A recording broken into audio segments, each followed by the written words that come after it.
পৃথিবীটা যেন অদ্ভুত এক রহস্যে ঘেরা। সবাই শুধু না পাওয়ার পিছনে ছুটে যায়। কেউ হতাশায় ভুগছে, তার কাছে সেই জিনিসটা নেই বলে, আর যার কাছে আছে সে আবার সেই জিনিসটার মূল্য দিচ্ছে না।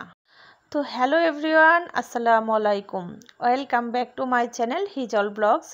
আবারও চলে এসেছি নতুন আরেকটি ভিডিও নিয়ে। আশা করছি আপনারা সকলেই খুব ভালো আছেন, আর আমিও আলহামদুলিল্লাহ আমার পরিবারের সাথে বেশ ভালো আছি। আজকে ভিডিওটি শুরু করেছি সন্ধ্যাবেলা থেকে এবং শেষ করব পরের দিন দুপুর পর্যন্ত। সন্ধ্যার সময় এখানে দেখতে পাচ্ছেন নাস্তা রেডি করে নিচ্ছি। এখানে রং চা তৈরি করছি।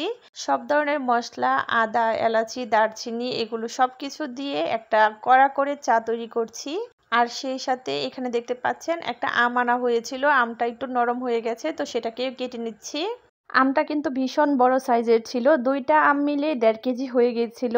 তো একটা আম আগে খাওয়া হয়েছে, আর এই আমটা একটু নরম নরম হয়ে গিয়েছিল, তো ভাবলাম যে আজকে নাস্তায় এটা দিয়ে চালিয়ে নেই। আমটা কাটতে কাটতে কিন্তু চাটা অলরেডি হয়ে গেছে। আর যেহেতু প্রচুর গরম পড়েছে, গরমে সবারই সর্দি কাশি, তো সেজন্যই ভাবলাম যে একটু রং চা খাই। নাস্তার জন্য এখানে চা এবং আম কেটে নিয়েছি। তখন আবার আপনাদের ভাইয়া বলল একটু চানাচুর মাখা খাবে, সেজন্য এখানে দেখতে পাচ্ছেন পেঁয়াজ, কাঁচামরিচ ও কিছু শসা কেটে নিয়েছি। তারপর জাস্ট একটু লবণ এবং সরিষার তেল দিয়ে এটাকে মেখে নিচ্ছি।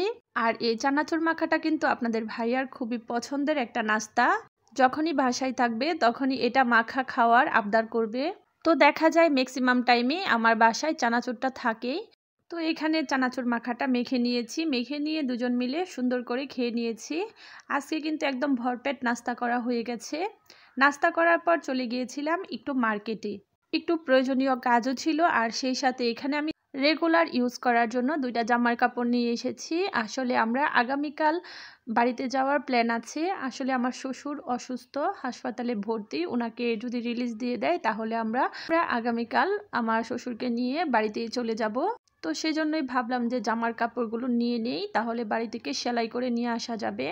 তো এখানে একটা অ্যাশ কালার এবং হোয়াইট কালার মিক্সড করা একটা 3 পিস নিয়েছি, আর সেই সাথে কালোর মধ্যে একটা সেট নিয়েছি। তো এটা হচ্ছে পরের দিন দুপুরবেলা। সকালবেলা আর ভিডিও করিনি, সকালবেলা নাস্তা টাস্তা রেডি করে চলে গিয়েছিলাম হসপিটালে। হসপিটালে যাওয়ার পর ডাক্তার দেখার পর বলেছে যে আমাদের রিলিজ হয়ে গেছে। তো সেজন্য আমি বাসায় চলে এসেছি, বাসাটা গুছগাছ করে তারপর চলে যাব বাড়িতে। তো এখানে হসপিটালে যে খাবার নিয়ে গেছিলাম সেই বক্সগুলো রয়েছে, আর তাছাড়াও আমার ঘরে টুকিটাকি কিছু জিনিস রয়েছে, সেগুলোকে ওয়াশ করে নিচ্ছি। তো এগুলো ওয়াশ করে নিতে নিতে প্রথমে যে কথাটা বলছিলাম সেটা নিয়ে একটু কথা বলি। আসলে মানুষের জীবনে কিন্তু চাওয়ার শেষ নেই। প্রতিনিয়তই কিন্তু মানুষের চাওয়ার পরিবর্তন হয়, রুচির পরিবর্তন হয়, আর সেই সাথে প্রতিনিয়ত পরিবর্তিত হচ্ছে বিচিত্র এই পৃথিবীর মানুষ।